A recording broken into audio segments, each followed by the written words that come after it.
Hey y'all, I'm Shayna and I'm back with another review. This is for BMF Season 3, Episode 307, Get 'em Home. And let's go ahead and get into it. But real quick before we do, if you're new here, thank you for stopping by. If you enjoyed this video, check out my other content. Be sure to like and subscribe. It helps us grow and channel out a ton, and I appreciate it. Most importantly, comment. Let me know you stopped by. I love chatting with y'all about these shows. So Meech is in St. Louis. I don't know how y'all are feeling about St. Louis. I don't know if I like it there. I'm ready to get to LA, but we here. So let's go ahead. So he reconnects with the guy that he was talking to at that festival, that music festival. Y'all know where he got into it with the MKs. So we see him. His name is Jay Pusha. His brother was a baseball player that's always wearing that cap, Carter. And then they homegirl, rapper, Sweetie, aka Slugger. And Sweetie, she did better than Carisha, so she's good with me, okay? She's also my fellow Cancer sis, okay? Shout out to the Cancers. So they're at the baseball field when Carter gets kidnapped by a mysterious van. Craziness. So back in the day, T's crew is complaining about Henry, and child, she is so unhinged. I just, ooh. We all, collectively, if we ain't came together on nothing else, we can't stand Henry, okay? In St. Louis, Pusha is acting erratic, understandably so. It was his brother that got taken. And knowing my emotional self, I would have been acting even worse, okay? But Misha's trying to calm him down, talk logic into him. He don't want to hear that, okay? The kidnappers called and they said they want their money back because Pusha gave them a bad batch. Like, they gave him a bad batch of weight and he needs to pay up. And he told them he ain't paying them an MF thing. He not giving them a dime. He's too emotional. He's too emotional. Like, he's a leader, the head man in charge, but he's too emotional. And we see constantly how Meech has those leadership qualities. He knows how to act under pressure. So, excuse me. So the doctor sends flowers to the house. And at first, Lucille thought Charles got them for her. Lucille, girl, Charles ain't been buying you no flowers, okay? Cheap cheating Charles ain't bought no flowers in how long? So why would you think that he's doing it now? Even though maybe had he been doing it, we wouldn't be here. But I digress. So Charles lets it be known that he read the card. I mean, and why wouldn't he? It's his house. Get your boyfriend sending you flowers to my house. Like, you better be glad that's all he did. You better be glad he ripped that card up and tossed them flowers in the trash. But okay. Charles and Lucille get to arguing, and Charles said money does not buy happiness. Because he was like, she was like, you be using the money. When you get paid, you use money to buy instruments instead of paying some bills. Ooh. So Lucille got to carry the bills off her Wendy's checks. Child, just take Meech's money that he was offering, because enough is enough. I'm tired of all this broke nonsense. And he was like, you got new clothes and shoes. I thought she was using Nikki's credit card that she got in her name. But okay. Lucille was like, look, no one owns me, because he's like, you still my wife. She like, don't nobody own me.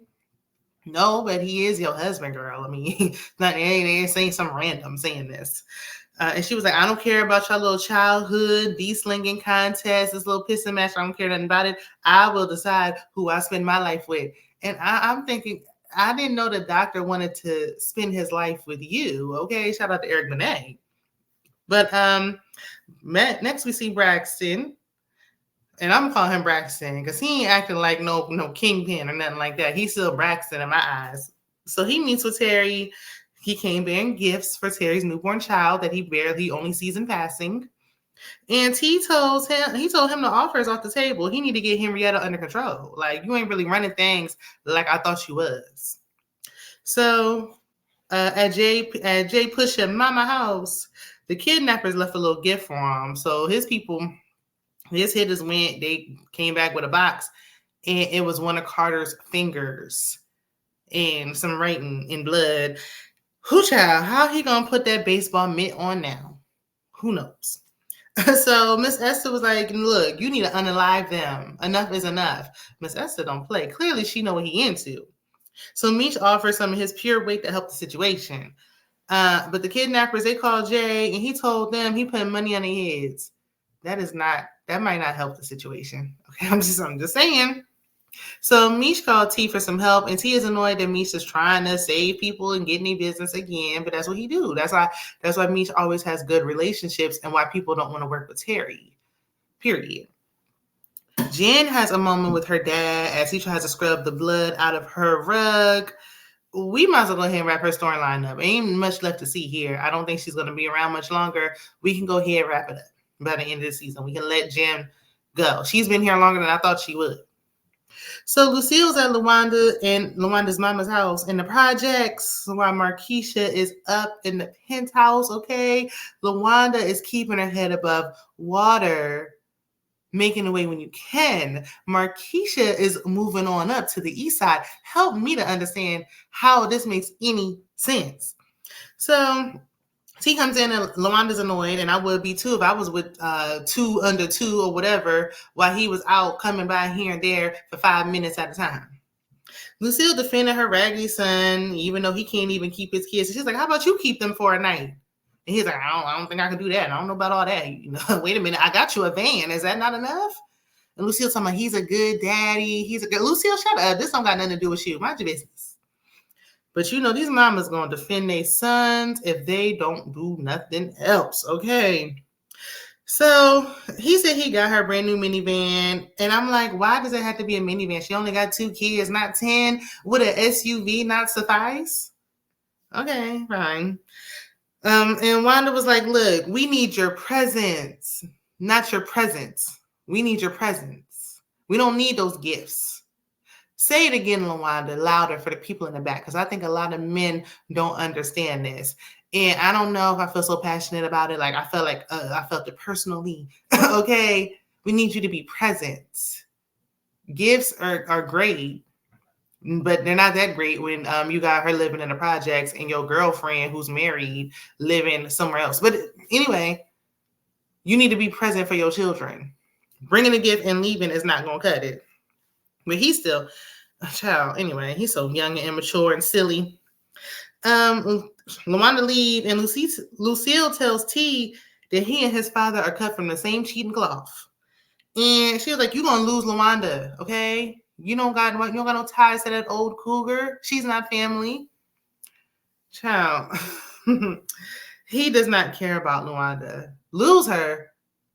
Lawanda already lost him. When you and Lawanda was plotting for her to go with her family wherever she went for that time being, which was silly, it was done in that moment. Lawanda was listening to you and your terrible advice, and she lost him. I think Lawanda should just go on because he act like Markisha is so helpful. She is when it comes to the business, but Lawanda had held it down as well. Even when she wasn't feeling you, she told them cops to get about her face. She ain't saying a word, okay? She's had your back several times. And this is how you do her. How quickly we forget. But he called Lucille out for being with the doctor. And I said, Lucille, you might want to just stop giving advice, okay? All your kids know all your business. And everybody talking. Everybody know. Like, it's just embarrassing at this point. Don't nobody got no respect. So we see Nicole at her school. She walking through a metal detector. And the security guard go through her bag and find it's Charles' box cutter that Lucille took. And her little boyfriend with the locks, he tried to take blame for it, but it had Charles' name on it, so it was nothing she could do. She had to fess up. Markisha was in T's house, and I think she was looking for a pen, and she found a receipt for that van. And she got an attitude. And it's like, girl, that's the mother of his 2 kids. Why is that bothering you when you are a mother yourself? She's trash. I don't like her. So she tried to ask some questions about it, and he, kind of brushing it off. And then he get a call and find out that their driver, the old Army vet, he crashed out. He's not with us. I don't believe he's with us any longer. So that drop did not make it down to St. Louis. So at the police station, Charles and Lucille try to confront Nikki, and she explains that she didn't feel safe after that incident with her her previous little boyfriend. She got to protect herself. And they trying to go back and forth, but she's like, listen, hey, y'all have not experienced this. And the problem is they won't even allow her to express herself. Like, y'all not even really talking to her about this. I know, maybe therapy isn't a big thing. Maybe we feel like let's just go to the church. Y'all need to have a conversation with your daughter if you don't do nothing else. Former detectives Jen and Bryant meet at the bar. She tells Bryant about Henry's dad and suspects that the captain is working with him. As if Brian don't already know. Girl, you don't know who you working with by now. You know he dirty. So these two decide to work together to take down Henry. This ain't gonna work, but if we must. So T, what I write? Something with Henry's people. Oh, he recruits Henry's people by giving them a deal, 2 birds for the price of 1. So he's snatching her people off the streets, okay? Markisha has the nerve to show up at Lawanda's place. She went down to the projects in her fur, honey. She tells Lawanda, look, I can't bear gifts. I'm with T now. You're going to have to get with it. Get over it because I'm here to stay. Pretty much. Like, and Lawanda was like, girl, you really think you all that? And then she pulls out the same fur coat out of that tight closet. Child. And she was like, you are not the better woman. You are the other woman. I said, I know that's right. Lawanda is dropping gems this episode. Okay, honey, you are just the other one. Okay? And as of right now, that's a fact. Because he's going back and forth between the two. He's torn in between the two.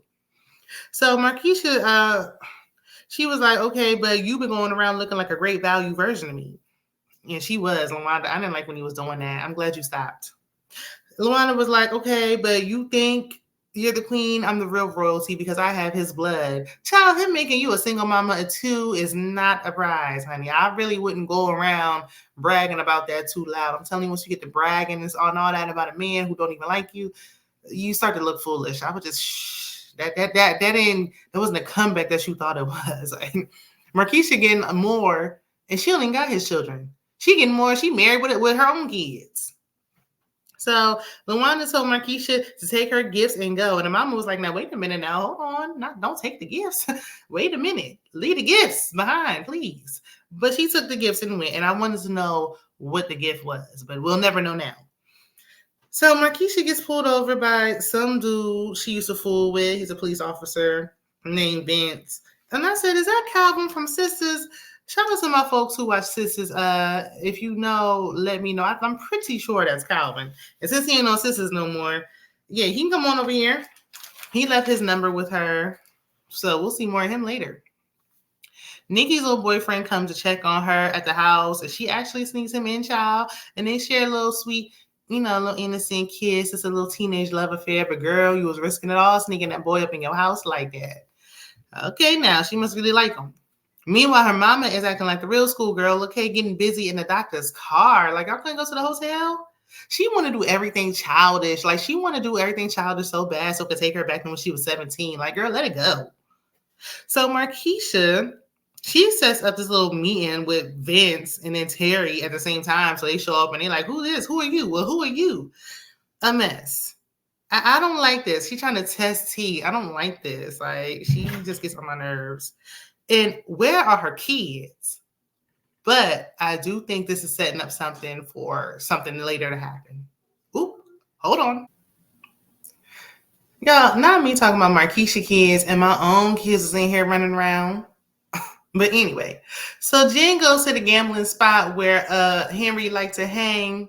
And she go with a blonde wig on. She flirting with Henry. And child, when Henry find out that Jen is setting her up, this is not going to end well.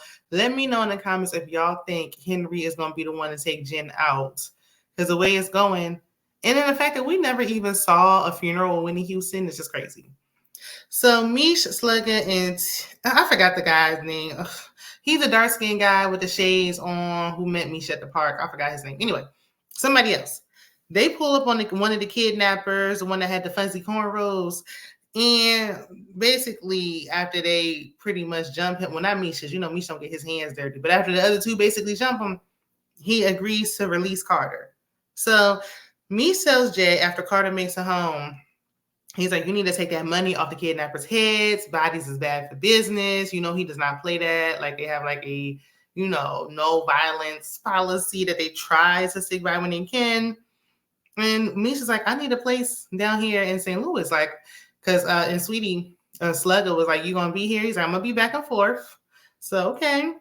And then we see in the next scene that he messing around with Slugger. They rolling around between the sheets. I knew they was going to be messing together. I said, he get over women so fast. It don't take nothing but, do he even give it a week? As soon as he touched down, honey, he got him a new one, child. Angel, girl, you're done. When he said you done, he meant that, okay? But Slugger is not only street smart, she book smart as well. And, you know, she plays softball and she plays baseball. So I think she's going to come in handy. I think we're going to be seeing a lot more of Sweetie for the time being. So he go back to the A. Everybody's like, he's back. And, you know, Remy, whatever, Goldilocks, they say he done took over. So Meech got to get things back together in the A. That's where the episode ends. We only got 3 episodes left. So I can't wait to finish the season out and see how this goes, especially with Lucille and Charles. Let me know what you thought of the episode in the comments, and I'll see you in the next one. Bye.